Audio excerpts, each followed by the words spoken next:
का क्या कहना। ओम शांति 11 मई 24 मधुर महावाक्य। मिठे बाबा कहे, मिठे बच्चे तुमको एबे आल्ला मिल जाइछंती, तेणु सीधा हो जा, अर्थात निजे निजको आत्मा बोली मन कर, कारण निजको देह मन करवा ही ओलटा हेबा। प्रश्न, क्यों गोटिक कथा को बुझीगले बेहेदर बैरागी हो पारिब? उत्तर, पुराणा दुनियार आउ रहिबार आशा नहीं। यह वर्तमान शमशान हेबाकु जाउची। एही कथा को बुझीगले बेहेदर बैरागी होइब। तुमे जानिछ एबे नुआ दुनियार स्थापना हेउची। एही रुद्र ज्ञान यज्ञ रे सारा पुराणा दुनिया स्वाहा होइजिब। एही गोटिए कथा को तुमको बेहेदर बैरागी करदब। तुमर मन एही कबरस्थान रु एबे तुटिगलाणी। ओम शांति वास्तव रे हेउची डबल ओम शांति, काहेकि ना गोटिए शरीर रे दुई जण आत्मा अछंती। उभय आत्मा को स्वधर्म हेउची शांति। बाबांकर मध्य स्वधर्म शांति। संतान माने सेठारे शांति रे रहिथांती, ताकू शांति धाम कुआ जाए। बाबा मध्य सेठारे रहिथांती। बाबा तो सदा पवित्र अटंती। बाकी जो सब मनुष्य आत्मा माने रहिछंती से माने पुनर्जन्म नहीं नहीं अपवित्र हेउछंती। बाबा संतान मानकु कहउछंती, पिला माने निजको आत्मा निश्चय कर। आत्मा जानिछि परम पिता परमात्मा ज्ञानर सागर, शांतिर सागर। यह तांकर महिमा अटे। से समस्तंकर पिता एवं समस्तंकर सद्गतिदाता मध्य अटंती। तेबे पितांकर संपत्ति रे समस्तंकर अधिकार निश्चिंत रहिछि। बाबांग ठारू केउ संपत्ति मिलुछि? पिला माने जानिछंती बाबा हेउछंती स्वर्गर रचयिता, तेणु निश्चिंत रूप से पिलामानंकु स्वर्गर संपत्ति देबे एवं ता मध्य पिलामाने नरकरे थिबा समय ही देबे। नरकर संपत्ति तो रावण देउछि। एही समय रे समस्ते नरकवासी अटंती ना, तेणु निश्चिंत रूपे एही संपत्ति रावण ठारू मिलुछि। एही सृष्टि रे नरक एवं स्वर्ग उभय रहिछि। एही कथा किए शुणिछि? आत्मा। अज्ञान काल रे मध्य सबु किछि आत्मा ही करुथिला, किंतु देह अभिमान कारणरू सबु किछि शरीर करुछि बोली भाबुथिले। शांति आमर स्वधर्म, ए कथा आमे भूली जाइथिले। आमे शांति धामर निवासी अटु। ए कथा मध्य बुझाइबा दरकार जे सत्य दुनिया ही पुणी मिथ्या दुनिया रे परिणत हेउछि। भारत सत्यतार भूखंड थिला, परे पुणी रावणर मिथ्या भूखंड रे परिणत होइगला। यह तो अति साधारण कथा, किंतु मनुष्य काहे कथा बुझी पारु नाही, कारण आत्मा तम प्रदान होई जाइछि, जाको पत्थर बुद्धि कुआ जाउछि। जो परम पिता परमात्मा भारत को स्वर्ग करिथिले, तुमको पूज्य योग्य करिथिले, तुमे माने पूजारी होई तांकु गाली देउछ। एथिरे मध्य कहार दोष नाही। बाबा संतान मानकु बुझाउछंती एही ड्रामा किपरि तयारी होइछि, किपरि पूज्यरू पूजारी हेउछि।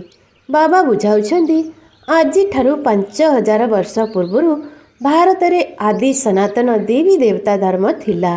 यह कालीर कथा, किंतु मनुष्य माने ए कथा संपूर्ण रूपे भूली जाइछंती। एही शास्त्र इत्यादि सबु किछि भक्ति मार्गर पई। शास्त्र भक्ति मार्ग पई उद्दिष्ट, ज्ञान मार्ग पई नुहे।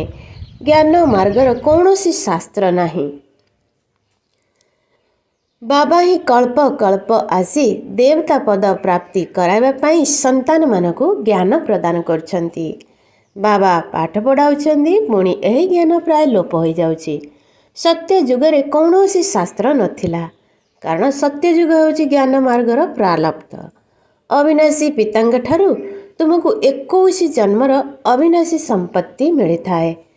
तापरे पुणी अल्प काल पई रावण संपत्ति मिली थाए, जाकु सन्यासी माने काकविष्टा समान कहउछंती। एठारे दुख ही दुख रही, यार नाम ही होउची दुखदाम। कली युग पूर्वरु द्वापर युग थिला, जाकु सेमी दुखदाम कुआजिब। यह होउची संपूर्ण दुखदाम। आत्मा ही 84 जन्म नेउची एवं तळकु तळकु खसुची। बाबा आसी सीढ़ी चढ़ाउछंती, अर्थात कलिरु सत्य युग को नहीं जाउछंती। କାରଣ ଚକ୍ର ନିଶ୍ଚିନ୍ତ ରୂପେ ଘୂରିବ। ଏଠାରେ ନୂଆ ଦୁନିଆ ଥିଲା, ଦେବୀ ଦେବତାମାନଙ୍କର ରାଜ୍ୟ ଥିଲା, ଦୁଃଖର ଚିହ୍ନବର୍ଣ୍ଣ ନଥିଲା।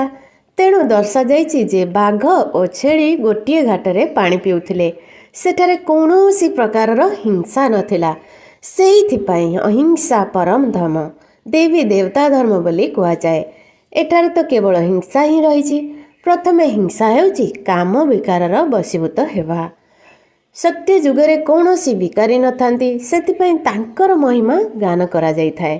ଲକ୍ଷ୍ମୀ ନାରାୟଣଙ୍କର ମହିମାରେ ଗାୟନ କରାଯାଇଥାଏ ନା। ଆପଣ ସମ୍ପୂର୍ଣ୍ଣ ନିର୍ବିକାରୀ। ଏହି କଳିଯୁଗ ହେଉଛି ଲୋହ ଦୁନିଆ। ଏହାକୁ ତ କେହି ସୁବର୍ଣ୍ଣ ଯୁଗ କହିପାରିବେ ନାହିଁ। ଡ୍ରାମା ମଧ୍ୟ ଏହିପରି ତିଆରି ହୋଇଛି। ସତ୍ୟଯୁଗ ହେଉଛି ଶିବାଳୟ। ସେଠାରେ ସମସ୍ତେ ପବିତ୍ର ଥାନ୍ତି, ଯାହାଙ୍କର ଚିତ୍ର ମଧ୍ୟ ରହିଛି। ଶିବାଳୟର ସ୍ଥାପନାକର୍ତ୍ତା ଶିବ ବାବାଙ୍କର ଚିତ୍ର ମଧ୍ୟ ରହିଛି। ଭକ୍ତି ମାର୍ଗରେ ତାଙ୍କର ଅନେକ ନାମ ରଖିଦେଇଛନ୍ତି। ବାସ୍ତବରେ ତାଙ୍କର ନାମ ହେଉଛି ଗୋଟିଏ। ବାବାଙ୍କର ତ ନିଜର ଶରୀର ହିଁ ନାହିଁ। ସ୍ୱୟଂ ସେ କହୁଛନ୍ତି ମୋତେ ନିଜର ପରିଚୟ ଦେବା ପାଇଁ ଅଥବା ରଚନାର ଆଦି ମଧ୍ୟ ଅନ୍ତ ଜ୍ଞାନ ଶୁଣାଇବା ପାଇଁ ଏଠାକୁ ଆସିବାକୁ ପଡ଼ୁଛି। ମୋତେ ଆସି ତୁମମାନଙ୍କର ସେବା କରିବାକୁ ପଡ଼ୁଛି। ତୁମେମାନେ ହିଁ ମୋତେ ଡାକୁଛ, ହେ ପତିତ ପାବନ ଆସ। ସତ୍ୟ ଯୁଗରେ ଡାକୁନାହିଁ। ଏହି ସମୟରେ ସମସ୍ତେ ଡାକୁଛନ୍ତି, କାରଣ ବିନାଶ ସମ୍ମୁଖରେ ଦଣ୍ଡାୟମାନ। ଭାରତବାସୀ ଜାଣିଛନ୍ତି ଏହା ହେଉଛି ସେହି ମହାଭାରତ ଲଢ଼େଇ। ପୁଣି ଆଦି ସନାତନ ଦେବୀ ଦେବତା ଧର୍ମର ସ୍ଥାପନା ହେଉଛି। ବାବା ମଧ୍ୟ କହୁଛନ୍ତି ମୁଁ ରାଜାମାନଙ୍କର ରାଜା କରିବାକୁ ଆସିଛି। ଆଜିକାଲି ତ ମହାରାଜା ବାସା ଆଦି ନାହାନ୍ତି। ଏବେ ତ ପ୍ରଜାଙ୍କର ପ୍ରଜା ଉପରେ ରାଜ୍ୟ ଚାଲିଛି।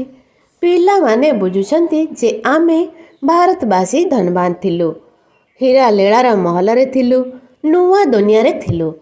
ପୁଣି ସେହି ନୂଆ ଦୁନିଆ ହିଁ ପୁରୁଣା ହୋଇଗଲା। ପ୍ରତ୍ୟେକ ଜିନିଷ ତ ନୂଆରୁ ପୁରୁଣା ହୋଇଥାଏ ନା। ଯେମିତି ଘର ନୂଆ ତିଆରି କରିଥାନ୍ତି, ପୁଣି ତା'ର ଆୟୁଷ ସରି ସରି ଆସିଥାଏ। କୁହାଯାଏ ଏଇ ଘର ନୂଆ, ଇଏ ଅଧା ପୁରୁଣା, ଇଏ ମଧ୍ୟମ। ପ୍ରତ୍ୟେକ ଜିନିଷ ସତ୍ୟ ରଜତମ ଅବସ୍ଥା ଦେଇ ଗତି କରିଥାଏ। ଭଗବାନ ଉବାଚ ରହିଛି ନା, ଭଗବାନ ଅର୍ଥାତ୍ ଭଗବାନ। ଭଗବାନ କାହାକୁ କୁହାଯାଏ ଏ କଥା କେହି ମଧ୍ୟ ଜାଣିନାହାନ୍ତି। ରାଜା ରାଣୀ ତ ନାହାନ୍ତି। ଏଠାରେ ରାଷ୍ଟ୍ରପତି, ପ୍ରଧାନମନ୍ତ୍ରୀ ଏବଂ ତାଙ୍କର ଅନେକ ମନ୍ତ୍ରୀ ରହିଛନ୍ତି। ସତ୍ୟ ଯୁଗରେ ଯଥା ରାଜାରାଣୀ ତଥା ପ୍ରଜା, ଏହାର ପାର୍ଥକ୍ୟ ତ ବାବା ହିଁ ବୁଝାଉଛନ୍ତି। ସତ୍ୟ ଯୁଗର ମାଲିକଙ୍କର କେହି ମନ୍ତ୍ରୀ ବା ପରାମର୍ଶଦାତା ନଥାନ୍ତି। ସେଠାରେ ସେମାନଙ୍କର ଦରକାର ହିଁ ନାହିଁ। ସେମାନେ ଏହି ସମୟରେ ହିଁ ଶିବ ବାବାଙ୍କ ଠାରୁ ଶକ୍ତି ପ୍ରାପ୍ତ କରି ସେହି ଶ୍ରେଷ୍ଠ ପଦ ପାଉଛନ୍ତି। ବର୍ତ୍ତମାନ ସମୟରେ ବାବାଙ୍କ ଠାରୁ ଶ୍ରେଷ୍ଠ ମତ ମିଳୁଛି, ଯାହାଦ୍ୱାରା ଉଚ୍ଚ ପଦ ପ୍ରାପ୍ତ କରୁଛନ୍ତି। ପୁଣି ସେଠାରେ କାହାଠାରୁ ରାୟ ନେବାର ଆବଶ୍ୟକତା ନାହିଁ। ସେଠାରେ ମନ୍ତ୍ରୀ ରହିନଥାନ୍ତି। ବାମ ମାର୍ଗ ହେବା ପରେ ମନ୍ତ୍ରୀଙ୍କର ଆବଶ୍ୟକତା ପଡ଼ିଥାଏ, କାରଣ ବୁଦ୍ଧିଭ୍ରଷ୍ଟ ହୋଇଯାଇଥାଏ। ବିକାର ହିଁ ହେଉଛି ମୁଖ୍ୟ ସମସ୍ୟା। ଦେହ ଅଭିମାନରୁ ହିଁ ବିକାରର ସୃଷ୍ଟି ହୋଇଥାଏ। ସେଥିମଧ୍ୟରୁ ପ୍ରଥମ ନମ୍ବର ହେଉଛି କାମ ବିକାର। ବାବା କହୁଛନ୍ତି ଏହି କାମ ବିକାର ମହାଶତ୍ରୁ ଅଟେ, ତେଣୁ ତା ଉପରେ ବିଜୟ ପ୍ରାପ୍ତ କରିବାକୁ ହେବ। ବାବା ବହୁତ ଥର ବୁଝାଇଛନ୍ତି, ନିଜକୁ ଆତ୍ମା ମନେକର। ଭଲ ବା ମନ୍ଦ ସଂସ୍କାର ଆତ୍ମାରେ ହିଁ ରହିଥାଏ। ଏହିଠାରେ ହିଁ କର୍ମକୁ ଦୋଷ ଦେଇଥାନ୍ତି, ସତ୍ୟ ଯୁଗରେ ନୁହେଁ। ତାହା ହେଉଛି ସୁଖଧାମ। ବାବା ଆସି ତୁମମାନଙ୍କୁ ସୁଖଧାମ ଶାନ୍ତିଧାମର ନିବାସୀ କରାଉଛନ୍ତି। ବାବା ସିଧାସଳଖ ଆତ୍ମାମାନଙ୍କ ସହ କଥାବାର୍ତ୍ତା କରୁଛନ୍ତି। ସମସ୍ତଙ୍କୁ କହୁଛନ୍ତି ନିଜକୁ ଆତ୍ମା ନିଶ୍ଚୟ କରି ବସ, ଦେହ ଅଭିମାନକୁ ତ୍ୟାଗ କର। ଏହି ଦେହ ହେଉଛି ବିନାଶୀ, ତୁମେ ଆତ୍ମାମାନେ ଅବିନାଶୀ। ଏହି ଜ୍ଞାନ ଅନ୍ୟ କାହା ଭିତରେ ନାହିଁ। ଜ୍ଞାନ ବିଷୟରେ ଅନଭିଜ୍ଞ ଥିବାରୁ ଭକ୍ତିକୁ ହିଁ ଜ୍ଞାନ ବୋଲି ଭାବି ନେଇଛନ୍ତି। ଏବେ ତୁମେ ସନ୍ତାନମାନେ ବୁଝିଛ ଯେ ଭକ୍ତି ଅଲଗା ଜିନିଷ। ଜ୍ଞାନ ଦ୍ୱାରା ତ ସଦ୍ଗତି ହେଉଛି। ଭକ୍ତିର ସୁଖ ଅଳ୍ପକାଳ ପାଇଁ ଉଦ୍ଦିଷ୍ଟ, କାରଣ ପାପ ଆତ୍ମା ହୋଇଯାଉଛନ୍ତି, ବିକାରଗ୍ରସ୍ତ ହୋଇଯାଉଛନ୍ତି। ତୁମମାନଙ୍କୁ ଅଧା କଳ୍ପ ପାଇଁ ଅବିନାଶୀ ସମ୍ପତ୍ତି ମିଳିଥିଲା, ତାହା ସରିଗଲା। ଏବେ ବାବା ପୁନଃ ସମ୍ପତ୍ତି ଦେବା ପାଇଁ ଆସିଛନ୍ତି, ଯେଉଁଥିରେ ପବିତ୍ରତା, ସୁଖ, ଶାନ୍ତି ସବୁକିଛି ପ୍ରାପ୍ତ ହୋଇଯାଉଛି। ପିଲାମାନେ ତୁମେ ଜାଣିଛ ଏ ପୁରୁଣା ଦୁନିଆ ତ କବରସ୍ଥାନ ନିଶ୍ଚିନ୍ତ ରୂପେ ହେବ। ଏବେ ଏହି କବରସ୍ଥାନରୁ ବୁଦ୍ଧି ଯୋଗ ଛିନ୍ନ କରି ପରିସ୍ଥାନ ରୂପୀ ନୂଆ ଦୁନିଆରେ ମମତା ରଖ। ଯେମିତି ଲୌକିକ ପିତା ନୂଆ ଘର ନିର୍ମାଣ କଲେ ପିଲାମାନଙ୍କର ବୁଦ୍ଧି ଯୋଗ ପୁରୁଣା ଘରୁ ଛିନ୍ନ ହୋଇ ନୂଆ ଘରେ ଯୋଡ଼ି ହୋଇଯାଇଥାଏ। ଅଫିସରେ ବସିଥିବା ସମୟରେ ମଧ୍ୟ ନୂଆ ଘର କଥା ମନେ ପଡ଼ୁଥିବ। ତାହା ହେଉଛି ଲୌକିକ କଥା। ପାରଲୌକିକ ବାବା ତ ନୂଆ ଦୁନିଆ ସ୍ୱର୍ଗ ରଚନା କରୁଛନ୍ତି। କହୁଛନ୍ତି ଏବେ ପୁରୁଣା ଦୁନିଆରୁ ସମ୍ବନ୍ଧ ତୁଟାଇ ଏକମାତ୍ର ମୋ ସହିତ ସମ୍ବନ୍ଧ ଯୋଡ଼। ମୁଁ ତୁମ ପାଇଁ ନୂଆ ଦୁନିଆ ସ୍ୱର୍ଗ ସ୍ଥାପନା କରିବାକୁ ଆସିଛି। ଏବେ ଏହି ସମଗ୍ର ପୁରୁଣା ଦୁନିଆ ଏହି ରୁଦ୍ର ଜ୍ଞାନ ଯଜ୍ଞରେ ସ୍ୱାହା ହୋଇଯିବ। ଏହି ମନୁଷ୍ୟ ସୃଷ୍ଟି ରୂପୀ ବୃକ୍ଷ ପୂର୍ଣ୍ଣ ରୂପେ ତମ ପ୍ରଦାନ ଅର୍ଥାତ୍ ଜରାଜୀର୍ଣ୍ଣ ହୋଇଗଲାଣି। ଏବେ ପୁନର୍ବାର ନୂଆ ରଚନା ହେଉଛି। ତେଣୁ ବାବା ବୁଝାଉଛନ୍ତି ଯେ ଏହା ହେଉଛି ନୂଆ ଦୁନିଆର କଥା। ଯେପରି ବେମାର ସମୟରେ ମନୁଷ୍ୟମାନେ ନିରାଶ ହୋଇଯାଆନ୍ତି, ଭାବିଥାନ୍ତି ଏହାଙ୍କର ବଞ୍ଚିବା କଷ୍ଟକର, ସେହିପରି ଦୁନିଆ ମଧ୍ୟ ଏବେ ନିରାଶଜନକ ଅଟେ। କାରଣ ଏହି ଦୁନିଆ ଏବେ କବରସ୍ଥାନ ହେବାକୁ ଯାଉଛି। ତେଣୁ ଏହାକୁ ଆଉ କାହିଁକି ମନେ ପକାଇବା? ଏହାକୁ ହିଁ କୁହାଯାଉଛି ବେହେଦର ସନ୍ନ୍ୟାସ। ଦୁନିଆର ହଟଯୋଗୀ ସନ୍ନ୍ୟାସୀମାନେ କେବଳ ଘର ଦ୍ୱାର ତ୍ୟାଗ କରିଥାନ୍ତି। ତୁମେ କେବଳ ପୁରୁଣା ଦୁନିଆରେ ହିଁ ସନ୍ନ୍ୟାସ କରୁଛ। ପୁରୁଣା ଦୁନିଆ ପରିବର୍ତ୍ତନ ହୋଇ ନୂଆ ଦୁନିଆ ହୋଇଯାଇଥାଏ। ବାବା କହୁଛନ୍ତି ମୁଁ ତୁମର ଆଜ୍ଞାବହ ସେବକ ଅଟେ। ମୁଁ ସନ୍ତାନମାନଙ୍କର ସେବା କରିବା ପାଇଁ ଆସିଛି। ମୋତେ ଡାକିଛନ୍ତି, ହେ ବାବା, ଆମେ ପତିତ ହୋଇଯାଉଛୁ। ଆପଣ ପତିତ ଦୁନିଆ ଏବଂ ପତିତ ଶରୀରରେ ଆସନ୍ତୁ। ଦେଖ ତୁମେ କିଭଳି ଭାବେ ନିମନ୍ତ୍ରଣ ଦେଉଛ। ରାବଣ ହିଁ ତୁମକୁ ପତିତ କରିଦେଉଛି, ଯାହାକୁ ବର୍ଷ ବର୍ଷ ଧରି ଜଳାଇ ଆସୁଛ। ସେ ତୁମର ବହୁତ ଭୟଙ୍କର ଶତ୍ରୁ ଅଟେ। ଯେବେଠାରୁ ଏହି ରାବଣର ପ୍ରବେଶତା ହୋଇଛି, ତୁମକୁ ଆଦି ମଧ୍ୟ ଅନ୍ତ ଦୁଃଖ ହିଁ ଦୁଃଖ ମିଳିଛି। ବିଷୟ ସାଗରରେ ହିଁ ଉବୁଡୁବୁ ହେଉଛ। ଏବେ ବାବା କହୁଛନ୍ତି ବିଶ୍ୱକୁ ତ୍ୟାଗ କରି ଜ୍ଞାନ ଅମୃତ ପାନ କର।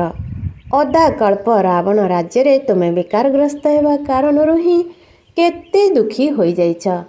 ଏତେ ମତୁଆଲା ହୋଇଯାଇଛ ଯେ ମୋତେ ମଧ୍ୟ ଗାଳି ଦେଉଛ। ଯିଏ ତୁମକୁ ପବିତ୍ର ବିଶ୍ୱର ମାଲିକ କରୁଛନ୍ତି ତାଙ୍କୁ ହିଁ ସବୁଠାରୁ ଅଧିକ ଗାଳି ଦେଉଛ। ଏହିଭଳି ଚମତ୍କାର କରୁଛ। ମନୁଷ୍ୟମାନଙ୍କ ପାଇଁ କହୁଛ 84 ଲକ୍ଷ ଯୋନି ମଧ୍ୟ ମୋତେ ସର୍ବବ୍ୟାପୀ କହିଦେଉଛ। ଏହା ମଧ୍ୟ ଡ୍ରାମା। ତୁମକୁ ମଜାରେ ମଜାରେ ବୁଝାଉଛି ଆତ୍ମାରେ ହିଁ ଭଲ ଅଥବା ମନ୍ଦର ସଂସ୍କାର ସ୍ୱଭାବ ରହିଥାଏ। ଆତ୍ମା କହୁଛି ମୁଁ 84 ଜନ୍ମ ଭୋଗ କରୁଛି। ଆତ୍ମା ହିଁ ଗୋଟିଏ ଶରୀର ଛାଡ଼ି ଅନ୍ୟ ଏକ ଶରୀର ଧାରଣ କରୁଛି। ଏହା ମଧ୍ୟ ଏବେ ବାବା ହିଁ ବୁଝାଉଛନ୍ତି। ଡ୍ରାମାର ନିୟମ ଅନୁସାରେ ବାବା ହିଁ ଆସି ଯେଉଁମାନେ ଓଲଟା ମାର୍ଗକୁ ଚାଲିଯାଇଛନ୍ତି ସେମାନଙ୍କୁ ସଠିକ୍ ମାର୍ଗକୁ ନେଇ ଆସୁଛନ୍ତି।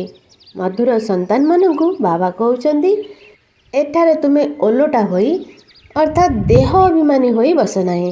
ନିଜକୁ ଆତ୍ମା ମନେକର। ଏବେ ତୁମକୁ ଆଲ୍ଲା ପିତା ମିଳିଛନ୍ତି, ଯିଏ ତୁମକୁ ଠିକ୍ ରାସ୍ତାରେ ନେଇଯାଉଛନ୍ତି।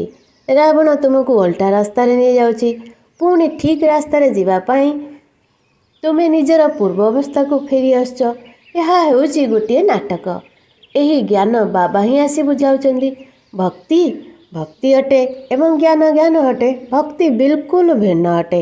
କହୁଛନ୍ତି ଗୋଟିଏ ପୁଷ୍କରଣୀ ରହିଛି ଯେଉଁଠାରେ ସ୍ନାନ କଲେ ପରି ହୋଇଯାଉଛନ୍ତି। ପୁଣି କହୁଛନ୍ତି ପାର୍ବତୀଙ୍କୁ ଅମର କଥା ଶୁଣାଇଲେ। ବାସ୍ତବରେ ଏବେ ତୁମେ ଅମର କଥା ଶୁଣୁଛ ନା? ତେବେ କେବଳ କ'ଣ ଜଣେ ପାର୍ବତୀଙ୍କୁ ଅମର କଥା ଶୁଣାଇବେ କି? ଏହା ତ ହେଉଛି ବେହେଦର କଥା। ଅମର ଲୋକ ହେଉଛି ସତ୍ୟଯୁଗ ଓ ମୃତ୍ୟୁ ଲୋକ ହେଉଛି କଳିଯୁଗ। ଏହାକୁ କଣ୍ଟାର ଜଙ୍ଗଲ କୁହାଯାଉଛି। ଏଠାରେ ବାବାଙ୍କୁ ହିଁ ଜାଣିନାହାନ୍ତି। କହୁଛନ୍ତି ମଧ୍ୟ ହେ ପରମପିତା ପରମାତ୍ମା, ହେ ଭଗବାନ, କିନ୍ତୁ ତାଙ୍କୁ ଜାଣିନାହାନ୍ତି। ତୁମେମାନେ ମଧ୍ୟ ଜାଣିନଥିଲ। ତୁମମାନଙ୍କୁ ବାବା ଆସି ସଠିକ୍ ମାର୍ଗରେ ପରିଚାଳନା କରୁଛନ୍ତି। ଭଗବାନଙ୍କୁ ଆଲ୍ଲା କୁହାଯାଏ। ଆଲ୍ଲା ଶିକ୍ଷାଦାନ କରି ଆଲ୍ଲା ପଦ ଦେବେ ନା, ପରନ୍ତୁ ଭଗବାନ ଜଣେ ହିଁ ଅଟନ୍ତି। ଏହାଙ୍କୁ ଲକ୍ଷ୍ମୀ ନାରାୟଣଙ୍କୁ ଭଗବାନ ଭଗବତୀ କୁହାଯିବ ନାହିଁ। ସେମାନେ ତ ପୁନର୍ଜନ୍ମରେ ଆସୁଛନ୍ତି ନା। ମୁଁ ହିଁ ଏମାନଙ୍କୁ ପାଠ ପଢ଼ାଇ ଦୈବୀ ଗୁଣ ସମ୍ପନ୍ନ କରାଉଛି। ତୁମେ ସବୁ ଭାଇ ଭାଇ ଅଟ। ବାବାଙ୍କ ସମ୍ପତ୍ତିର ଅଧିକାରୀ ଅଟ। ମନୁଷ୍ୟମାନେ ତ ଏବେ ଘୋର ଅନ୍ଧକାରରେ ରହିଛନ୍ତି।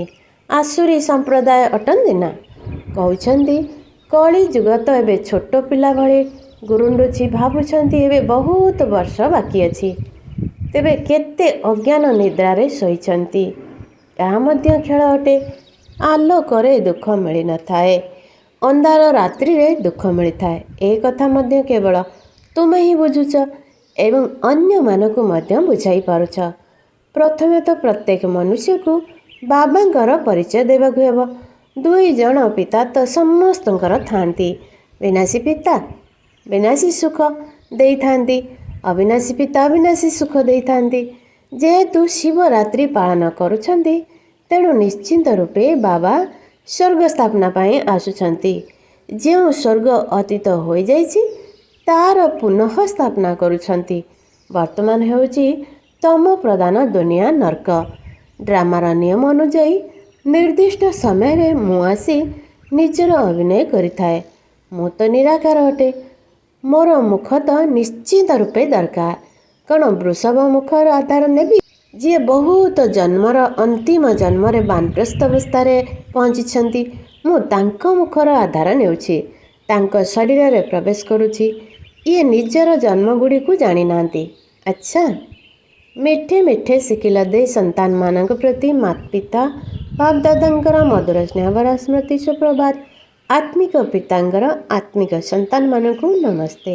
ଆତ୍ମିକ ସନ୍ତାନମାନଙ୍କର ଆତ୍ମିକ ମାତା ପିତାଙ୍କୁ ନମସ୍ତେ ନମସ୍ତେ ନମସ୍ତେ। ଧାରଣା ପାଇଁ ମୁଖ୍ୟ ସାର। 1. ଯେପରି ବାବା ସିଧାସଳଖ ଆତ୍ମାମାନଙ୍କ ସହିତ କଥାବାର୍ତ୍ତା କରୁଛନ୍ତି, ସେହିପରି ନିଜକୁ ଆତ୍ମା ନିଶ୍ଚୟ କରିବାକୁ ହେବ। ଏହି କବର ସ୍ଥାନରୁ ମୋହ ତୁଟାଇ ଦେବାକୁ ହେବ। ଏପରି ସଂସ୍କାର ଧାରଣ କରିବାକୁ ହେବ ଯାହାକି କେବେ ବି କର୍ମକୁ ଦୋଷ ଦେବାକୁ ପଡ଼ିବ ନାହିଁ। ନମ୍ବର 2. ବାବା ଯେପରି ଡ୍ରାମା ଉପରେ ଅଟଳ ଥିବା କାରଣରୁ କାହାକୁ ବି ଦୋଷ ଦେଉନାହାନ୍ତି, ଗାଳି ଦେଉଥିବା ଅପକାରୀମାନଙ୍କର ମଧ୍ୟ ଉପକାର କରୁଛନ୍ତି, ସେହିପରି ବାବାଙ୍କ ଭଳି ହେବାକୁ ପଡ଼ିବ। ଏହି ଡ୍ରାମାରେ କାହାରି କିଛି ଦୋଷ ନାହିଁ। ଏହା ସଠିକ୍ ଭାବରେ ପ୍ରସ୍ତୁତ ହୋଇଛି। ବରଦାନ। ପ୍ରତି ପାଦରେ ବରଦାତାଙ୍କ ଠାରୁ ବରଦାନ ପ୍ରାପ୍ତ କରି ମେହନତ ମୁକ୍ତ ରହୁଥିବା ଅଧିକାରୀ ଆତ୍ମା ହୁଅ। ଯେଉଁମାନେ ବରଦାତା ପିତାଙ୍କର ସନ୍ତାନ ଅଟନ୍ତି, ସେମାନଙ୍କୁ ପ୍ରତି ପାଦରେ ବରଦାତାଙ୍କ ଠାରୁ ସ୍ୱତଃ ହିଁ ବରଦାନ ପ୍ରାପ୍ତ ହୋଇଥାଏ। ବରଦାନ ହିଁ ସେମାନଙ୍କର ପାଳନା ଅଟେ। ବରଦାନ ରୂପୀ ପାଳନାରେ ହିଁ ସେମାନେ ପାଳିତ ହୋଇଥାନ୍ତି। ବିନା ମେହନତରେ ଏତେ ସବୁ ଶ୍ରେଷ୍ଠ ପ୍ରାପ୍ତିଗୁଡ଼ିକ ପ୍ରାପ୍ତ କରିବା, ଏହାକୁ ହିଁ ବରଦାନ କୁହାଯାଏ। ତେଣୁ ଜନ୍ମ ଜନ୍ମ ପର୍ଯ୍ୟନ୍ତ ପ୍ରାପ୍ତିର ଅଧିକାରୀ ହୋଇଯାଉଛ। ପ୍ରତି ପାଦରେ ତୁମକୁ ବରଦାତାଙ୍କର ବରଦାନ ପ୍ରାପ୍ତ ହୋଇ ଚାଲିଛି ଏବଂ ସବୁ ସମୟରେ ଏହିଭଳି ମିଳୁଥିବ। ଅଧିକାରୀ ଆତ୍ମାମାନଙ୍କ ପାଇଁ ଦୃଷ୍ଟି ଦ୍ୱାରା, ବାଣୀ ଦ୍ୱାରା, ସମ୍ବନ୍ଧ ଦ୍ୱାରା ବରଦାନ ହିଁ ବରଦାନ ପ୍ରାପ୍ତ ହୋଇଥାଏ। ସ୍ଲୋଗାନ। ସମୟର ଗତି ଅନୁସାରେ ପୁରୁଷାର୍ଥର ଗତି ଅର୍ଥାତ୍ ବେଗକୁ ଆହୁରି କ୍ଷିପ୍ର କର। ଓମ୍ ଶାନ୍ତି। हमने प्यार वो पाया जो दुनिया पा नहीं सकती। आज मोर जीरो 3 समान मो बेद वैराग्य आत्मा अटे, मोनासक्त आत्मा अटे, मो सौभाग्यशाली आत्मा अटे।